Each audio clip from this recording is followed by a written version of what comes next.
Il y a dans la vie de chaque homme et de chaque femme des moments où le ciel semble silencieux. Des saisons où l'on se demande « Seigneur, quand? Quand la promesse se réalisera? Quand la situation changera? Quand la porte s'ouvrira enfin ?» Mais je veux t'annoncer aujourd'hui une vérité spirituelle.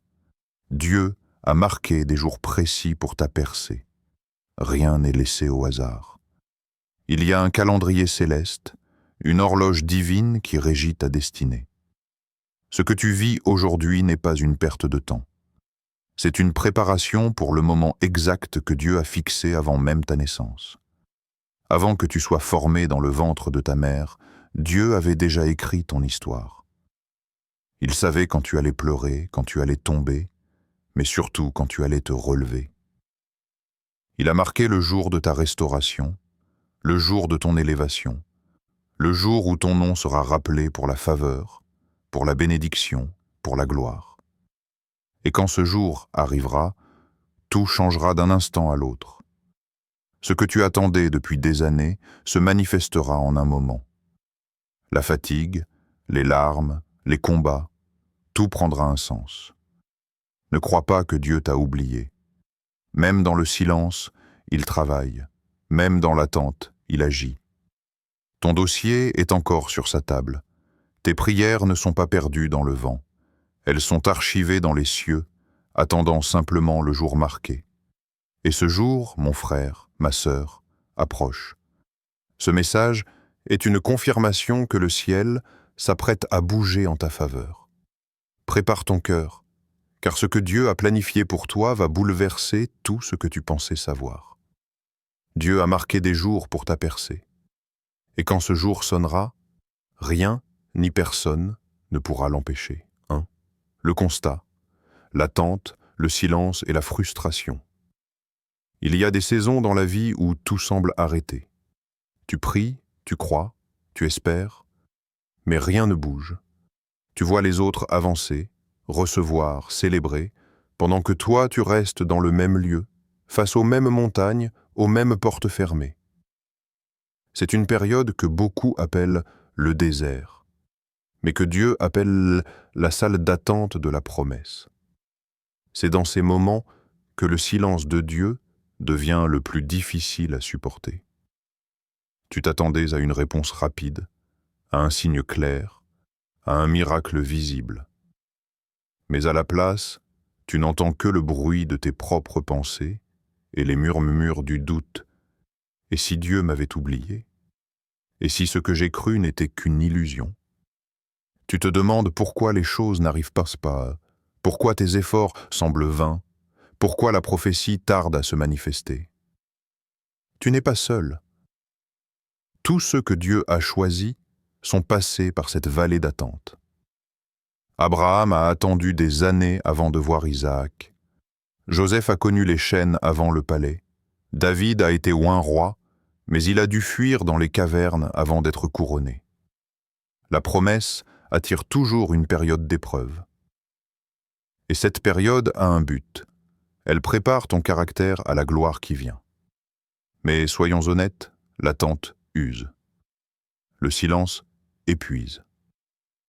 Quand les prières semblent sans effet, le cœur se fatigue. Il y a des jours où tu veux tout arrêter, où tu te dis « À quoi bon continuer ?» Tu as donné, servi, semé, pardonné, mais les résultats attardent. Tu entends parler de percée, de faveur, mais dans ta réalité, tu ne vois que l'opposition et le retard. Ce silence n'est pourtant pas le signe d'un Dieu absent. C'est le signe d'un Dieu en train d'aligner les choses. Quand Dieu se tait, c'est souvent parce qu'il travaille derrière la scène. Il ajuste les circonstances, prépare les connexions, déplace les pièces du puzzle pour que tout soit parfait au jour marqué. Rappelle-toi, l'absence de mouvement visible n'est pas l'absence d'action divine. Ce n'est pas parce que tu ne vois rien que Dieu ne fait rien. Le désert n'est pas une punition, c'est une transition. Ce lieu sec est en réalité le passage obligé entre la promesse reçue et la promesse manifestée. Dieu veut voir si tu continueras à croire même quand tu ne comprends pas, si tu garderas la foi même quand les émotions crient le contraire. Ne méprise pas ce temps. Ne quitte pas le processus. Ce qui semble être une perte de temps est en réalité une préparation. Ce que tu vis aujourd'hui n'est pas la fin, mais le terrain où Dieu construit ton témoignage. Car celui qui supporte l'attente verra le jour de sa percée. 2. La vérité spirituelle. Dieu a un calendrier divin. Il faut comprendre une chose essentielle. Dieu ne travaille pas selon le calendrier des hommes. Il ne suit pas nos horloges, nos délais, ni nos prévisions. Il agit selon son temps, un temps parfait, divinement orchestré, que la Bible appelle souvent le temps marqué. Ce n'est ni trop tôt, ni trop tard, c'est exactement quand tout est prêt. La différence entre l'homme et Dieu, c'est la perspective. L'homme regarde le présent, Dieu voit la totalité de l'histoire. Toi, tu vois la promesse non accomplie. Lui, il voit déjà son accomplissement, car dans son plan éternel, tout est déjà fixé. La parole déclare dans Ecclésiaste 3, 1. Il y a un temps pour tout, un temps pour chaque chose sous les cieux. Cela signifie que ta percée a une date inscrite dans le plan de Dieu. Il a marqué le jour où la prière sera exaucée, où la porte s'ouvrira, où la faveur viendra. Ce n'est pas un hasard, c'est une planification divine. Regarde Abraham. Dieu lui a promis un fils. L'attente a été longue, si longue qu'il a cru parfois que Dieu l'avait oublié. Mais au moment marqué, quand tout semblait impossible, Sarah a conçu. Le temps de Dieu s'est manifesté, et la promesse a pris chair. Abraham a appris que Dieu ne tarde jamais, il agit au moment parfait. Le retard n'est qu'une illusion humaine face à la précision divine. Regarde Joseph, rejeté, trahi, emprisonné. Humainement, son rêve semblait mort. Mais le ciel n'avait pas changé d'avis. Joseph était toujours sur le chemin du jour marqué. Et quand ce jour est arrivé, Pharaon l'a fait appeler. En une seule journée, Dieu a changé des années de douleur en gloire. Ce que Joseph ignorait, c'est que chaque étape, la fosse, la prison, faisait partie du calendrier de Dieu pour l'amener au palais. Et David, oint alors qu'il n'était qu'un jeune berger, a dû affronter des années de fuite, de combat, de solitude, avant de s'asseoir sur le trône. L'onction était réelle, la promesse certaine, mais le trône avait un temps marqué. Dieu formait le roi dans le secret avant de l'exposer à la lumière. Quand le jour est arrivé, aucun Saül, aucune armée, aucun obstacle n'a pu empêcher ce que Dieu avait décidé. Voilà le mystère du calendrier divin. Dieu n'est jamais pressé, mais il n'est jamais en retard.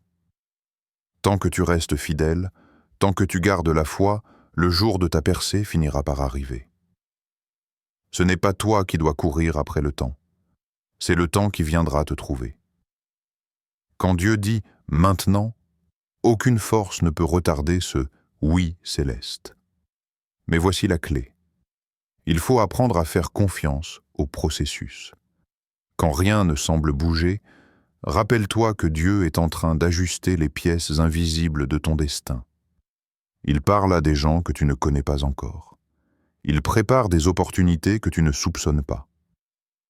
Le calendrier de Dieu inclut aussi les détours, les pauses et les retards apparents, mais chaque instant compte.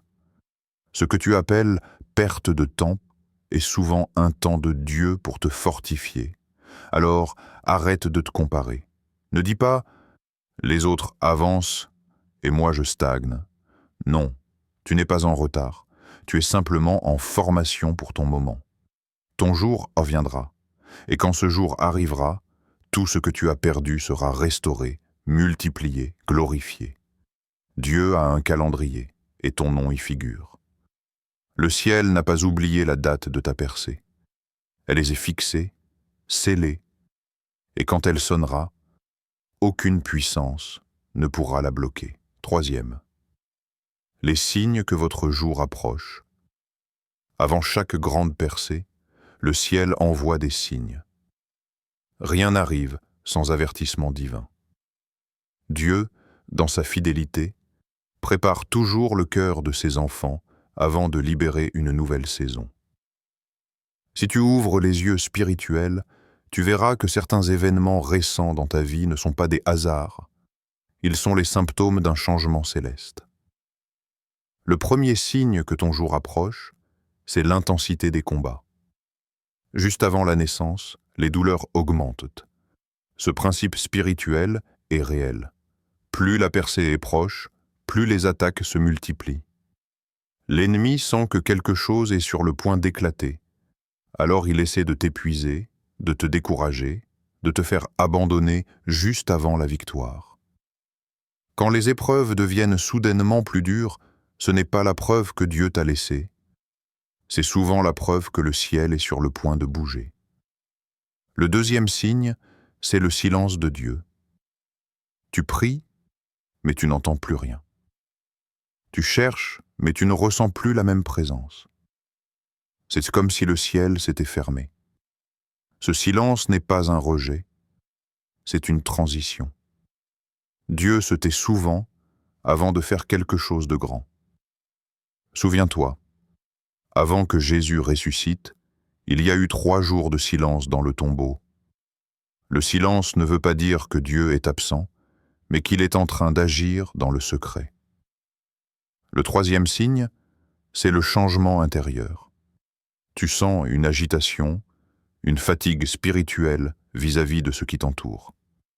Les choses qui te satisfaisaient hier ne te parlent plus. Tu ressens le besoin de te détacher, de te sanctifier, de chercher plus profondément la présence de Dieu.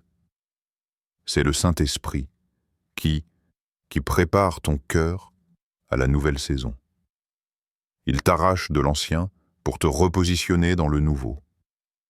Quand tu ressens ce détachement soudain, ce n'est pas une perte, c'est le vent du changement.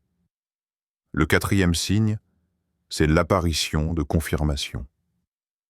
Dieu commence à te parler par des rêves, des versets, des messages, des rencontres. Tu entends plusieurs fois la même parole. Ton temps arrive. Ce n'est pas une coïncidence. C'est une orchestration divine. Dieu répète les signes quand le moment est proche, afin que tu n'aies aucun doute au jour de la manifestation. Enfin, le cinquième signe, c'est la paix intérieure au milieu du chaos. Tu ne sais pas pourquoi, mais malgré les tempêtes, tu ressens une sérénité inexplicable. Ton esprit sait que quelque chose est sur le point d'arriver. C'est une paix prophétique, un témoin intérieur que Dieu a déjà libéré la bénédiction dans le monde spirituel. Alors, si tu reconnais ces signes, combats intenses, silence divin, changement d'intérieur, confirmation répétée et paix profonde, sache que ton jour est proche. Ne panique pas devant les turbulences, car elles annoncent l'atterrissage. Ne te laisse pas tromper par les apparences, car souvent, la nuit est la plus sombre juste avant l'aube. Le ciel s'apprête à ouvrir une nouvelle page de ton histoire. Ton jour marqué n'est plus loin. Tiens ferme, car ce que Dieu t'a promis va bientôt éclater à la lumière. Ta percée est à la porte. Quatrième. Les obstacles avant la percée, beaucoup pensent que lorsque les choses deviennent plus difficiles, c'est le signe que Dieu s'éloigne. En réalité, c'est souvent l'inverse. Plus tu t'approches de ta percée, plus les combats s'intensifient. Avant chaque grande manifestation, il y a toujours une dernière bataille. C'est la résistance spirituelle qui précède la libération. Pourquoi ? Parce que l'ennemi connaît la valeur de ce que Dieu s'apprête à faire dans ta vie. Il sait que si tu tiens encore un peu, tout ce qu'il a construit contre toi va s'écrouler. Alors il te lance ses dernières attaques, la confusion, le doute, la peur, les mauvaises paroles, les distractions. Il veut t'empêcher d'atteindre le jour marqué. Regarde la Bible. Avant la promesse, il y a toujours eu une guerre. Avant que le peuple d'Israël entre dans la terre promise, il a fallu affronter les géants de Canaan. Avant que Moïse voie la mer s'ouvrir, il a dû faire face à Pharaon et à une armée lancée à sa poursuite. Avant que Jésus ressuscite, il y a eu la croix, la douleur, le rejet, la trahison. Ce modèle est constant. Plus la promesse est grande, plus l'opposition est féroce. Ces obstacles ne sont pas là pour te détruire, mais pour te révéler. Dieu les utilise pour éprouver ta foi, purifier ton cœur et renforcer ton endurance. Car la percée sans préparation devient un piège. Il y a des bénédictions que Dieu ne peut pas encore te donner, non pas parce qu'il ne veut pas, mais parce qu'il veut que tu sois prêt à les porter. La bénédiction sans maturité devient un fardeau. C'est pourquoi Dieu permet que certaines portes restent fermées jusqu'à ce que ton caractère soit formé. Souvent, le plus grand test vient juste avant le changement. Tu remarqueras que dans cette phase, les trahisons augmentent, les incompréhensions se multiplient, et même les gens que tu pensais fidèles se retournent contre toi. Ce n'est pas un hasard. Dieu nettoie ton entourage avant de t'élever. Il retire les voix qui ne peuvent pas entrer dans ta nouvelle saison. Ce processus fait mal, mais il est nécessaire. Dieu t'arrache de certaines relations, de certains lieux, de certaines habitudes pour t'amener vers ton niveau suivant. Et pendant que tu traverses ces obstacles, le ciel t'observe. Chaque épreuve que tu surmontes est une preuve de ton endurance. Chaque prière que tu fais dans la douleur est un témoignage de ta fidélité. Ne crois pas que Dieu ne voit pas ton combat. Il le mesure, il le pèse, il le transforme. Ce que tu vis n'est pas un signe d'abandon, mais un signe d'accouchement spirituel. Quand la femme enceinte arrive au moment de la naissance, les douleurs atteignent leur sommet. Mais c'est précisément le moment où la vie surgit. De la même manière, les douleurs que tu ressens aujourd'hui annoncent que quelque chose de nouveau est sur le point de naître dans ta vie. Ne perds pas courage, ce que tu vis maintenant est la dernière résistance avant la percée. Tiens ferme, car le combat qui te semble insupportable est souvent le dernier avant le miracle. Bientôt, ce que tu combats deviendra le témoignage de ta victoire. Les obstacles d'aujourd'hui sont les preuves que ta percée est à la porte. 5e. Le témoignage biblique et prophétique. Parmi tous les exemples bibliques de percée après la souffrance, l'histoire de Joseph est l'une des plus extraordinaires. Elle illustre comment Dieu peut transformer les injustices les plus cruelles en plateforme de gloire. Joseph n'était pas un homme ordinaire, il était un rêveur, porteur d'une vision céleste. Dieu lui avait montré qu'un jour, il serait élevé, que des nations se prosterneraient devant lui. Mais entre la promesse et son accomplissement, il y avait un long chemin. Un chemin de douleur, de trahison et de silence. Tout a commencé quand ses frères, jaloux de la faveur qu'il portait, l'ont vendu comme esclave. Lui qui portait une tunique de gloire s'est retrouvé dans les chaînes. Le jeune rêveur est devenu serviteur dans une maison étrangère. Pourtant, la Bible dit « L'Éternel était avec Joseph ». Même dans l'humiliation, Dieu ne l'avait pas abandonné. Il était en train de former le leader à travers l'épreuve. Ensuite, alors qu'il commençait à se relever, Joseph fut faussement accusé et jeté en prison. Pour beaucoup, c'était la fin. Mais pour Dieu, c'était juste une étape du processus. C'est dans la prison que Dieu allait lui donner les connexions nécessaires pour sa future promotion. C'est là qu'il allait rencontrer les chansons du roi, l'homme qui plus tard parlerait de lui à Pharaon. Regarde la sagesse divine. Ce que Joseph voyait comme un enfermement était en réalité une salle d'attente pour le palais.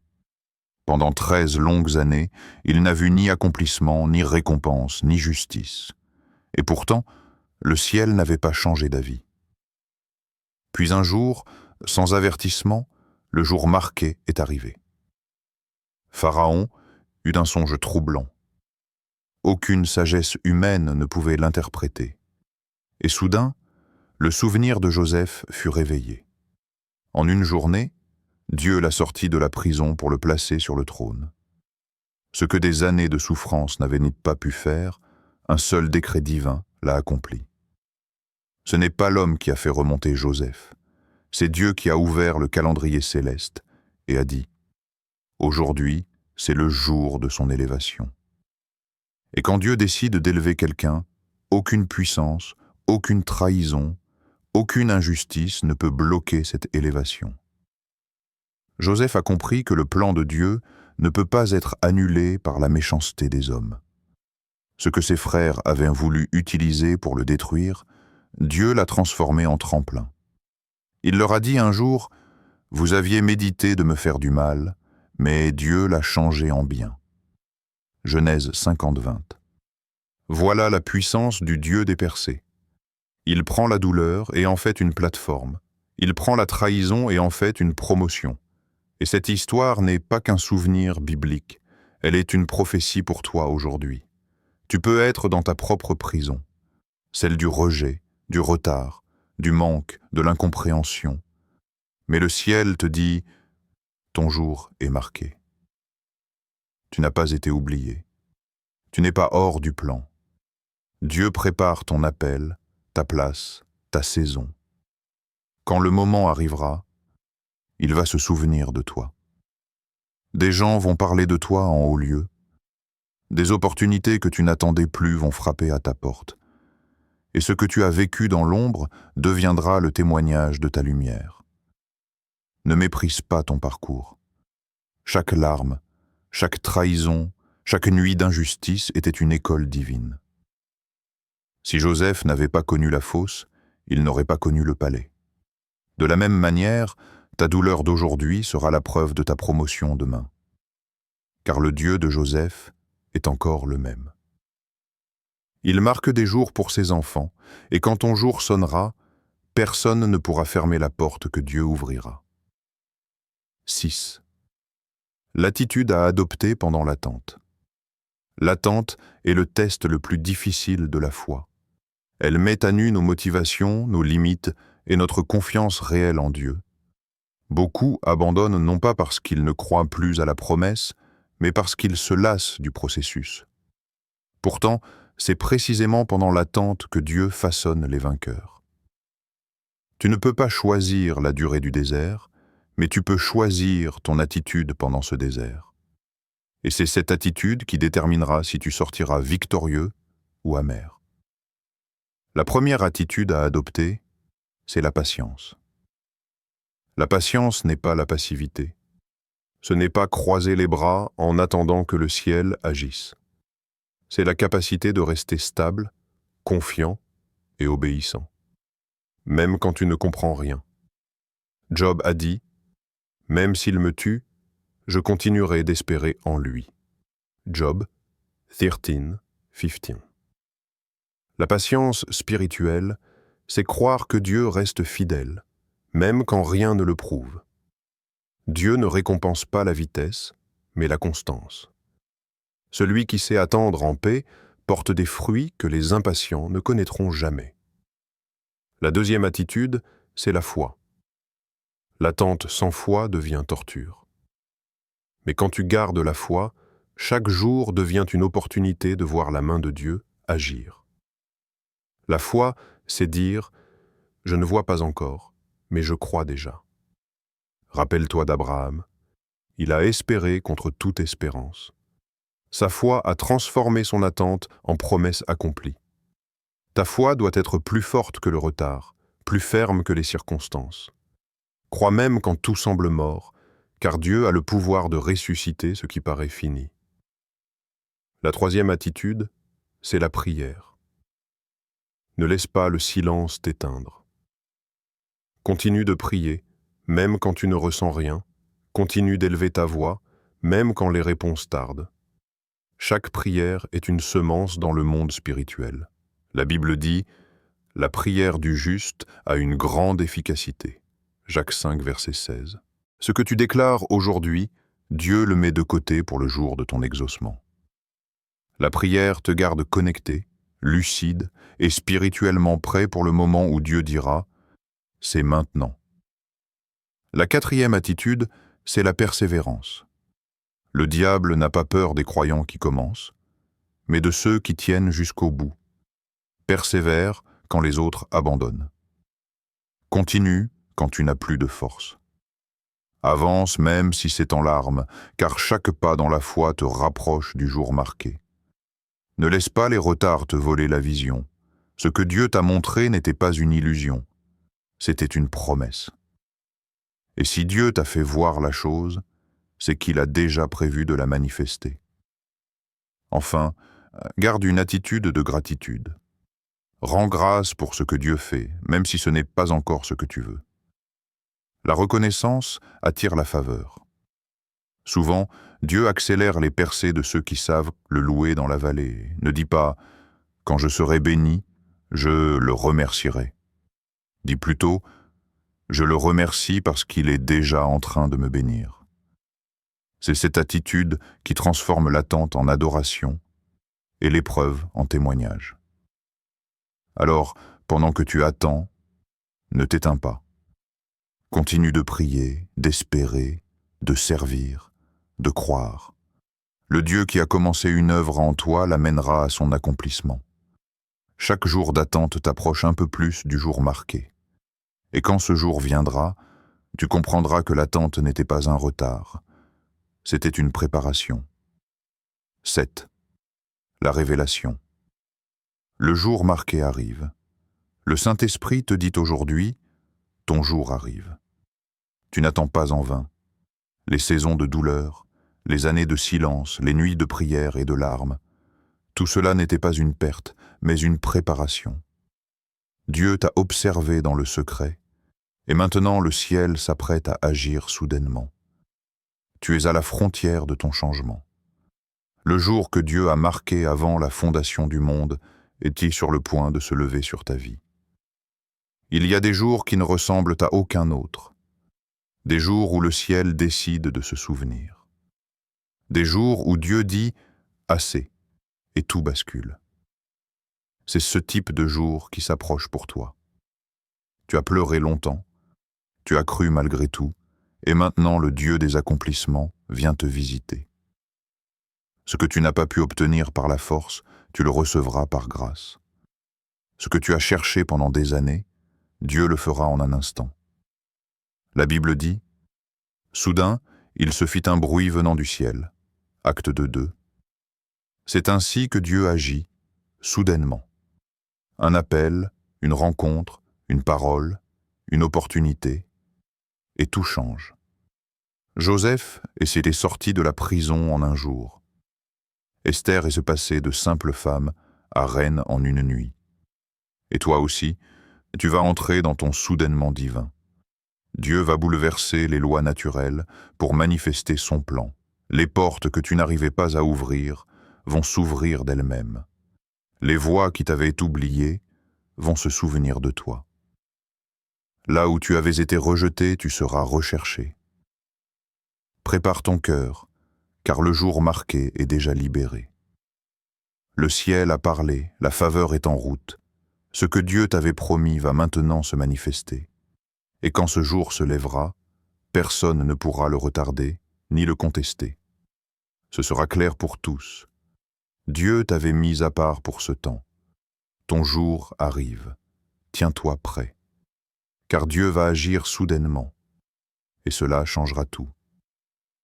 Père céleste, je te rends gloire pour cette parole de vie et d'espérance. Merci pour le jour marqué que tu as préparé pour chacun de tes enfants. Aujourd'hui, nous déclarons que la saison d'attente se transforme en saison de manifestation. Tout retard spirituel est brisé au nom de Jésus. Toute barrière invisible tombe maintenant. Seigneur, souviens-toi de ceux qui ont persévéré dans la foi malgré la douleur. Ouvre les portes que nul ne peut fermer. Que ton feu descende sur chaque vie, Que ta grâce repositionne ceux qui t'aiment. Je déclare, la percée arrive. Les chaînes se brisent, les cœurs sont relevés, et les promesses prennent vie. Ce n'est pas un jour ordinaire, c'est le jour que Dieu a marqué. Nous entrons dans notre soudainement divin, au nom puissant de Jésus-Christ. Amen.